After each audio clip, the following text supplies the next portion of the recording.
कुछ previous year questions आपको पता होने चाहिए कि किस लेवल के क्वेश्चंस गए हैं। For example, what is socialism? Socialism क्या है? अब ये फिलोसॉफिकल बेस्ड है, बट इसी को आपको कॉन्स्टिट्यूशन के साथ लिंक करके आंसर देना है। देखो, एक बात हमेशा याद रखिएगा, आप सबसे मैं आज एक बात बोल रहा हूं, चाहे कोई कॉन्टेम्पररी इश्यू आपके सामने आ जाए या कोई लॉ का सवाल आपके सामने आ जाए यूपी के इंटरव्यू में या किसी भी इंटरव्यू में फॉर दैट मैटर, हम लॉयर्स हैं, हम जज के जुडिशियल एस्पिरेंट्स हैं, तो हमें यहां पर यह कहना है कि हमें लॉ से उसे लिंक करना है। हमें पॉलिटिकल साइंस या बेसिक सिविक्स वाले आंसर नहीं देने, लेमन वाले आंसर नहीं देने, हमें न्यूज वाले आंसर्स नहीं देने। तो अगर आपसे सोशलिज्म पूछ रहा है तो आप ये बोलिए कि सोशलिज्म का आपको जो अंडरस्टैंडिंग है वो बताइए, ठीक है? फिर आप चाहे तो इसे बेंथम से लिंक करिए। मैं आपको एग्जांपल दे रहा हूं कि लीगल ज्यूरिस्प्रूडेंस में बेंथम से सोशलिज्म को लिंक किया जा सकता है, फिर आप रॉस्को पाउंड से लिंक कर सकते हैं, सोशल इंजीनियरिंग पे जा सकते हैं, और आप चाहें तो कॉन्स्टिट्यूशन के 4 प्रोविजंस उठा के बोल दीजिए जो सोशलिज्म से रिलेटेड हो, चाहे वो आर्टिकल 39 पे आप जाए। मैं आपको एक एग्जांपल दे रहा हूं, I am not giving an answer, मैं कोई स्ट्रक्चर नहीं बता रहा हूं, मैं बस आपके दिमाग के प्रोसेस को चलाने की कोशिश कर रहा हूं, ठीक है? दूसरी चीज, जैसे defamation in civil, constitutional, criminal law, ये क्वेश्चन बहुत बार कवर हुआ है कि किस टाइम पे हमें सिविल लॉ में जाना है और किस टाइम पे क्रिमिनल लॉ में जाना है, क्या कोई इसका कोई डिमार्केशन है? क्योंकि डेफेमेशन एक टॉर्ट्स भी है और डेफेमेशन एक इंडियन पीनल कोड में एक ऑफेंस भी है, और आज की डेट में तो डेफेमेशन एक बहुत बड़ा इशू बना हुआ है, कॉन्टेम्पररी इशू। जैसे आपने मुझसे पूछा तो मोदी सरनेम के ऊपर जो डेफेमेशन केस चल रहा है, तो उस पर तो एक क्वेश्चन प्रीवियस ईयर हो तो अभी भी चलेगा, ठीक है ना? सो जैसे डिस्क्वालिफिकेशन, अभी अभी सुप्रीम कोर्ट ने कह दिया कि भाई इनका जो सेंटेंस है हम उसको रोक रहे हैं, स्टे कर रहे हैं, और he is an MP right now, हम उसे वापस ला रहे हैं, ठीक है? सुप्रीम कोर्ट ने कह दिया। कितनी सजा कम करने की जरूरत है कि उसकी डिस्क्वालिफिकेशन हट जाएगी? एक दिन की। ध्यान से नोट करना कि डिस्क्वालिफिकेशन में किस सजा में है। So for example, contemporary issue coming from the defamation is Rahul Gandhi का एंड मोदी सरनेम का case, we can take a hold of that. और आज आपसे वो सवाल लीगली पूछेगा तो आपसे ये नहीं पूछेगा आपकी ओपिनियन क्या है इस पे, वो ये पूछेंगे कि डेफेमेशन के केस में, राहुल गांधी के केस में क्या इश्यूज इन्वॉल्व हैं, under which provision he is disqualified to be an MP, और क्या ऐसा कर दिया जाए तो उनकी डिस्क्वालिफिकेशन वेव ऑफ हो जाएगी और वो एमपी रह पाएंगे। सो ऐसा सवाल आपको प्रिपेयर करना है with contemporary issue. Am I making sense? मैं तुम्हें शायद सेंस देने की कोशिश कर रहा हूं how to proceed for an interview. Nature of evidence act क्या है? मतलब ये एक सब्सटैंटिव लॉ है, प्रोसीजरल लॉ है, या अच्छा, अब आपसे इस पे एक बार एक सवाल का, जब भी हम सवाल देते हैं उसके आंसर होते हैं, सब आंसर देंगे एविडेंस लॉ एक सर प्रोसीजरल लॉ है, कोई ऐसा प्रोविजन बताओ जो उसका सब्सटैंटिव। सर 115 एस्टॉपल, सही कह रहा हूं? तो ध्यान से, इस तरीके से आपको काउंटर क्वेश्चंस की प्रिपरेशन ज्यादा करनी होती है, ठीक है? Latest judgments on article 19, this has been previous year, लेकिन आज की डेट में 19, 21, 14 कोई लेटेस्ट अगर जजमेंट आई है पिछले 1 से 1.5 साल के अंदर, कोई लैंडमार्क जजमेंट आया तो प्लीज उसको पढ़िए। सुप्रीम कोर्ट का कोई जजमेंट आया तो उसे पढ़िए। Questions about drafting of writ petitions, writ petition के फाइल होने पर, ये क्वेश्चन ये क्वेश्चन 2 बोर्ड्स में पूछा गया था, मैं आपसे एग्जैक्ट बता रहा हूं। ये रिट ज्यूरिसडिक्शन की ड्राफ्टिंग के ऊपर 2 बोर्ड्स ने पूछा था, पर यह सवाल तब अराइज हुआ था जब मेरे जितने भी स्टूडेंट से बात हुआ, उन्होंने ये बताया कि सर ये क्वेश्चन हमारे पास तब अराइज हुआ जब हमने ये कहा कि हम प्रैक्टिस कर रहे हैं हाई कोर्ट में। तो उन्होंने पूछा कि चलो फिर रिट के बारे में बात करते हैं कि रिट की ड्राफ्टिंग कहां पे दी गई है, कैसे दी गई है। अगर रिट सुप्रीम कोर्ट में लगाएंगे और रिट हाई कोर्ट में लगाएंगे, सेम ड्राफ्टिंग होती है? ये एक सवाल उन्होंने, ऐसे काउंटर क्वेश्चंस पूछे गए थे, ठीक है? फिर सवाल आया legal view point on contemporary issues. मैं कुछ एक 5 कंटेम्पररी इश्यूज आपको दे रहा हूं जो आपको प्रिपेयर करने हैं। सबसे पहले आप यूसीसी को प्रिपेयर करेंगे। I want everybody to work on UCC now. UCC is around the corner, ये बात हमें मालूम है। यूसीसी पे लॉ कमीशन ऑफ इंडिया की रिपोर्ट्स आपको सारी पता होनी चाहिए कि लॉ कमीशन ऑफ इंडिया ने आज तक यूसीसी पे क्या कहा, सुप्रीम कोर्ट ने यूसीसी पे क्या कहा, क्या हाई कोर्ट में भी कभी यूसीसी पे कमेंट हुआ है, high court of Allahabad high court में या यूपी में कभी कोई कमेंट आया तो आप उसको भी नोट करेंगे। आई वांट एक्सटेंसिव, जो मैं इश्यूज दे रहा हूं वो एक्सटेंसिव प्रिपेयर करने हैं। मणिपुर वायलेंस आप एक्सटेंसिवली प्रिपेयर करेंगे। आई वांट मणिपुर वायलेंस में 1.5-2 महीने का जो डिले है, अगर आपसे पूछ लिया जाए तो आप किस कैटेगरी में जाएंगे, आप उसको कवर करेंगे। अभी आज का ही एक न्यूज़पेपर का एडवर्टाइजमेंट था, increase of number of districts in Rajasthan. तो कॉन्स्टिट्यूशनल प्रोविजंस कौन से इन्वॉल्व हैं कि एक स्टेट के पास पावर हो जाती है डिस्ट्रिक्ट को चेंज करने की या बनाने की या कम करने की, ये आपको पता होना चाहिए, क्योंकि यूपी की हिस्ट्री भी है कि यूपी के भी हिस्से किए गए थे, और अभी भी बहुत बार ये मुद्दा बार बार आता भी है कि यूपी को 3 या 4 हिस्सों में या 2 हिस्सों में डिवाइड कर दिया जाए, तो उससे ये कॉन्स्टिट्यूशन का मैटर लिंक होता है, तो ये पता हो। मैं राहुल गांधी का मोदी सरनेम वाला इशू बना चुका हूं, तो वो कॉन्टेम्प्रेरी इशू आपके लिए 100% है, वो आपको डिस्कस करना चाहिए 100%। I want everybody to talk about article 370 also. There might be somebody who sits in your panel and talks about Article 370. अच्छा, एक चीज और, अभी एक कंटेम्प्रेरी इशू हमारे यहाँ पे G20 समिट होने वाला है, तो उसके इंडिया के मेन एजेंडास क्या होने चाहिए? इसमें मेन एजेंडास में मेरी इसी से लिंक, G20 की समिट से लिंक मेरे पास कुछ आ जाते हैं जो मेरी समझ कहती है। पहला कि इंडिया की सिक्योरिटी काउंसिल का सीट डिस्कशन हो सकता है, इससे वो आपको यूएन का डिस्कशन, 5 परमानेंट मेंबर्स और कितने टेम्पररी मेंबर्स होते हैं, उनका ड्यूरेशन क्या है, वो सारे सवाल आपसे पूछ सकता है, इंटरनेशनल लॉ के टेक्स्ट में वो कवर करेगा। G20 समिट से रिलेटेड है। अच्छा, आज की डेट में क्लाइमेट चेंज बहुत बड़ा एक इशू है, इशू ऑफ प्लास्टिक्स बहुत बड़ा एक इशू है, ठीक है, ये सारे इश्यूज आपके G20 समिट में आएंगे। अच्छा, न्यूक्लियर जो वेस्ट है उसका डिस्कशन G20 समिट का है, सो वो प्लीज ये सारी आप लोग चीज देखें।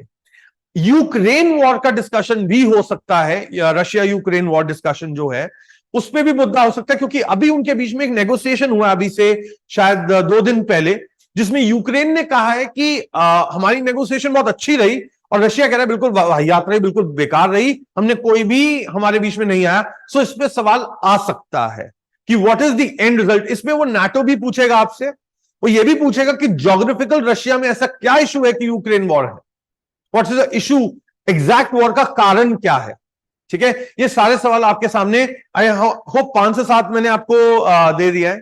अगर किसी पैनल में 3 साल के ऑब्सक्योर वे में जाया जाए तो वो कोरोना को जरूर टच करेगा, और अगर कोरोना को टच कर लिया, कोई ऐसा पैनल में ये हो सकता है कि कोई बंदा बहुत ज्यादा ग्रसित हो उस कोरोना के टाइम से, और उस टाइम पे ग्लोबल रिसेशन आएगा। आप हमेशा याद रखना, जब अगर हम हिस्ट्री पे जाएं, 1920s के दौरान में पेंडेमिक आया था, जैसे कोरोना आया वैसे तब फ्लू एक आया था, और ये फ्लू करीबन 3 साल चला था, 1920 के आसपास आया और 1923 में खत्म हुआ, और वर्ल्ड का बिगेस्ट रिसेशन 1929 में आया था, उसके 6 साल के बाद।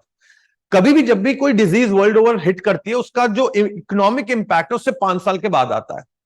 तो यह सवाल आ सकता है कि क्या कोरोना का ग्लोबल रिसेशन आज से 5 साल के बाद आएगा, ये लाइन आ सकती है। सो आपको ग्लोबल रिसेशन की हिस्ट्री पता होनी चाहिए with regard to corona, financial history, ठीक है। ग्लोबल रिसेशन एक कंसेप्ट है ग्लोबल रिसेशन का। इंडिया में जैसे 2009 में भी एक रिसेशन आया था वर्ल्ड ओवर, जब यूएस के 2 बैंक्स बैंकरप्ट हो गए थे, ठीक है, ठीक है, मेरिल लिंच अगर आपको याद हो, वो बैंक्स बैंकरप्ट हुए थे उस टाइम पर। उसके बाद यूएस गवर्नमेंट ने उनको जो पैसा दिया और उनको सर्वाइव कराया। उसकी बैंक्स की वजह से पूरे वर्ल्ड में रिसेशन हुआ था, पर इंडिया पे उसका इंपैक्ट बहुत कम हुआ था बैंकिंग सेक्टर की वजह से। तो थोड़ी सी हिस्ट्री, इकोनॉमिक हिस्ट्री जरूर पढ़ लेना, पूछने वाला तुम्हारे को जरूर टेस्ट कर सकता है, क्योंकि यूपी एक ऐसी स्टेट है जिसके अंदर जीके अच्छे से पूछी जाती है, तो याद रखना वो तुम्हें हिट कर सकता है उस पर। तो मैंने तुम्हें एक बेसिक आइडिया कॉन्टेम्पररी इश्यूज का दे दिया है, जो आपके पास मेरे को लगता है कि आपको पता होना चाहिए। अच्छा, G20 समिट में कितने कंट्रीज हैं, ठीक है। अच्छा, यह भी सवाल पूछा जा सकता है कि पाकिस्तान के फॉरेन मिनिस्टर ने G20 समिट पे कमेंट किया था, क्योंकि G20 dignitaries Jammu and Kashmir में जाके भी मिले थे, तो ये कमेंट क्या वो कर सकते थे, तो ये भी एक सवाल है। अच्छा, एक जज साहब का एक सवाल मुझे आज भी मैं भूल नहीं पाता, उन्होंने एक सवाल ये भी पूछा था, गूगल मैप हर कंट्री में अलग अलग दिखाता है। जैसे इंडिया में जब आप इंडिया का मैप खोलेंगे तो गूगल दिखाएगा कि जो पाकिस्तान ऑक्यूपाइड कश्मीर है, पीओके, वो इंडिया का हिस्सा है, बट वही मैप अगर आप पाकिस्तान में खोलेंगे वो दिखाएगा पाकिस्तान का हिस्सा है। कि क्या कोई गूगल के ऊपर भी कोई ऐसा सेक्शन लगाया जा सकता है कि ऐसी चीज ना किया जाए? Can we put anything like that? That's the only question that I have in my head. तो ऐसा कोई सवाल है, ठीक है, तो ऐसा सवाल चलना है। चले, name any country where constitutionalism prevails, ऐसा भी सवाल पूछा गया। I hope everybody knows the difference between constitution, constitutionalism, constitutional law. ये 3 लाइन वर्ड्स हमेशा याद रखने हैं। Constitutionalism is philosophy of the constitution, so for example ऐसा कोई देश होगा जिसमें कॉन्स्टिट्यूशन ना हो बट उसकी फिलॉसफी हमेशा हो, जैसे कि इंग्लैंड, ठीक है, तो ऐसा माना जा सकता है। तो इंडिया में कॉन्स्टिट्यूशन है और constitutional law includes the presidents also, ये बिगर वर्जन है। सो आपको ऐसे कंसेप्ट्स क्लियर अपने दिमाग में रखने हैं। ये कोई नए कंसेप्ट्स नहीं है, ये सब आपके पास आपके मेंस में आप कवर करते हुए आए हो, आपको ये सब मालूम है, मैं ऐसा एक्सपेक्ट करके चल रहा हूं, ठीक है। Then what changes do you want to bring to the current judicial system, क्या करोगे? ये सवाल बहुत इंपॉर्टेंट है।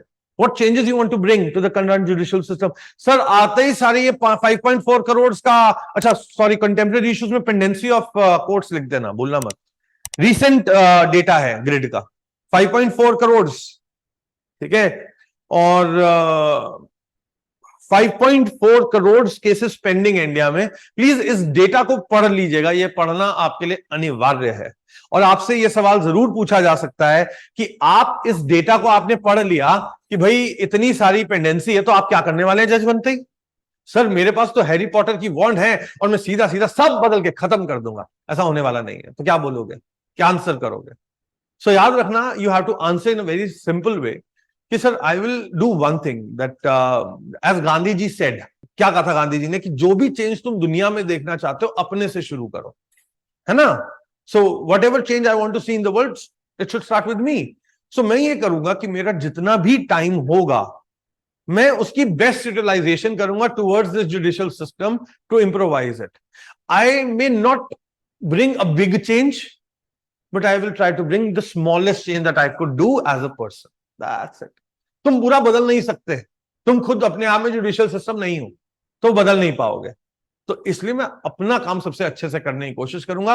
मैं अपने टाइम की 100% यूटिलाइजेशन विद एफिशिएंसी करूंगा। मैं सिर्फ यही कर सकता हूं इस जुडिशियल सिस्टम के लिए। और जब मुझसे मौका मिलेगा और मुझसे कोई सजेशन मांगी जाएगी प्रोसीजरल लॉ में या किसी भी जगह पर, जो मेरे को एक्सपीरियंस होगा एक जज बनने के बाद, वो मैं एक्सपीरियंस जरूर शेयर करूंगा। तुमने ज्यादा रिफॉर्मेटरी आइडिया नहीं देना है, फंस जाओगे। ये सब लोग जान लो। इंटरव्यू की खासियत और होती है कि जितना ज्यादा बोला जाए उतना नुकसानदायक होता है। तो इंटरव्यू में उतना ही संक्षिप्त आंसर देना है, उतना ही लिमिटेड, उतना ही ब्रीफ आंसर देना है जितना मुझसे पूछा गया। लेकिन मोनोलॉग्स में बात नहीं करनी। तुम्हारा नाम क्या है? निखिल कश्यप। क्या करते हो? पढ़ाई। ऐसे आंसर नहीं करोगे। अगर इतने मोनोलॉग में हम चले गए तो दिक्कत हो जाएगी। आप, अच्छा अगर आपको यह भी बोलना है कि आप पूछा जाए आपका नाम क्या है, तो बोलिए कि मेरा नाम निखिल कश्यप। हर आंसर को सेंटेंस में देना है। जब हम पैनिक सिचुएशन में, नर्वस सिचुएशन में होता है, हमारा मोनोलॉग शुरू होता है। ये हैबिट है हम सबकी, हम कम बोलना शुरू करते हैं, नेचुरल है ये। लेकिन आपको उस टाइम सेंटेंस फॉर्मेशन मुझे पूरी पूरी आपकी सबकी चाहिए, ठीक है। Okay, how would you deal with pendency of cases? मैंने ये सवाल आप पे डिस्कस कर ही लिया है। Use the technology as a जज। आप क्या टेक्नोलॉजी का इस्तेमाल करेंगे? क्या आईसीटी जो इंफॉर्मेशन टेक्नोलॉजी का सिस्टम्स है, क्या ई कोर्ट कोरोना ने जो हमें दिया है, विच इज आई से अबून, ई कोर्ट का जो कंसेप्ट हमें कोरोना वायरस की वजह से मिला कि जब कोर्ट्स बंद हो गई, तो क्या वो हम एज अ जज यूज कर सकते हैं? तो बोलेंगे हाँ। सवाल यह भी पूछा जा सकता है कि रिसेंट केस में चैट जीपीटी बहुत फेमस हुआ था, चैट जीपीटी बहुत सवाल के निशानों में आया था, तो क्या चैट जीपीटी जजमेंट्स लिख सकता है? यह सवाल आपसे पूछा जाएगा कि क्या चैट जीपीटी जजमेंट्स लिख सकता है। चलिए आज आप लोगों को ना एक मैंने जब पढ़ना शुरू किया, मतलब मैं, अच्छा मुझे हैबिट है कि मैं लॉ के अलावा भी बहुत सारी चीजें मैं पढ़ता हूं, मतलब मैं सिर्फ लॉ नहीं पढ़ता हूं। तो मैंने जैसे चैट जीपीटी पे जब डिस्कशन हुआ तो बड़े सारे लोगों का सवाल आया कि हो सकता है कि कंप्यूटर्स एक दिन हमारी जगह ले लें या निखिल सर की भी जगह ले लें और मेरी जगह आके आप पे आपको पढ़ाना शुरू कर दे, ऐसा हो जाएगा। आज मैं आपको एक कंसेप्ट दे रहा हूं, अगर आप लोग मेरे साथ रहेंगे थोड़ा सा सुन लेना, शायद पता नहीं काम आ जाए किसी दिन। टेक्नोलॉजी कैसे इवॉल्व हुई है ओवर द वर्ल्ड, हम ऐसे समझते हैं कैसे चली। सबसे पहले बेसिक मशीन्स बने, लिवर पुली वाले मशीनें आई। फिर हम लोगों ने कॉम्प्लेक्स मशीन देखी जैसे कि कैलकुलेटर। फिर हमारे पास सर्किट्स बनने शुरू हुए, सर्किट से आए सॉफ्टवेयर। जब मशीन सर्किट सॉफ्टवेयर को जोड़ा तो बना एआई, आर्टिफिशियल इंटेलिजेंस। सही कह रहा हूं? इवोल्यूशन समझा रहा हूं। आर्टिफिशियल इंटेलिजेंस का मतलब क्या है? तुम सबके पास इंटेलिजेंस है, मेरे पास भी इंटेलिजेंस है, ये तो कॉमन है, ये तो ह्यूमन भगवान की देन है, हम सबके पास है, ठीक है ना। हमने खुद नहीं बनाई, हमारे माता पिता ने भी नहीं दी। हाँ, हमारी एबिलिटी। सर इंटेलिजेंस का मीनिंग, आर्टिफिशियल मतलब intelligence is to learn, to adapt, to recept, to respond. This is your intelligence, basics artificial intelligence के लिए मैंने एक सॉफ्टवेयर खड़ा कर दिया, एल्गोरिथम बना के। ये आर्टिफिशियल इंटेलिजेंस, एलेक्सा ले लो, गूगल असिस्टेंट ले लो, चैटबॉट्स ले लो, आज की डेट में चैटबॉट्स बहुत फेमस हैं। फिर रोबोट्स ले लो, रोबोट्स की भी बहुत अलग अलग कॉम्प्लेक्स कैटेगरीज आ गई हैं। एक बेसिक रोबोट है, बहुत सारा काम करता है। तो सर ये ह्यूमंस की जगह ले सकता है, ये सवाल तुम्हारे से पूछा जाएगा। याद रखना, अभी वक्त टेक्नोलॉजी का नहीं आया जब ह्यूमन की जगह ले सके। ह्यूमन की जगह टेक्नोलॉजी उस दिन लेगी जब हम इनमें आर्टिफिशियल कॉन्शियसनेस डालेंगे। अभी क्या डाली हमने? आर्टिफिशियल इंटेलिजेंस, जो डेटा को रिसेप्ट करता है और आंसर करता है। That's it. डेटा आया, रिसीव करा और आंसर कर दिया, खत्म। उसकी अपनी लिमिटेशंस भी हैं, वो दूसरों की परसेप्शन से लेके भी अपना आंसर दे लेता है। लेकिन एक वक्त ऐसा आएगा जब हम टेक्नोलॉजी में आर्टिफिशियल कॉन्शियसनेस डालेंगे। What is consciousness? सही और गलत को डिसाइड करने की क्षमता। तो अगर तुमसे ये पूछ ले कि ऐसा वक्त आएगा कि चैट जीपीटी जैसा कोई रोबोट तुम्हारी जगह ले लेगा एज अ जज, ये अगर सवाल पूछ ले, कहना सर ये तभी संभव है जब हम आर्टिफिशियल कॉन्शियसनेस को उस लेवल तक ले आए कि वो हमारी कॉन्शियसनेस को बीट कर दे, तब वो हमारी जगह लेगा। और अभी ये होने में बहुत सारे दशक लगेंगे।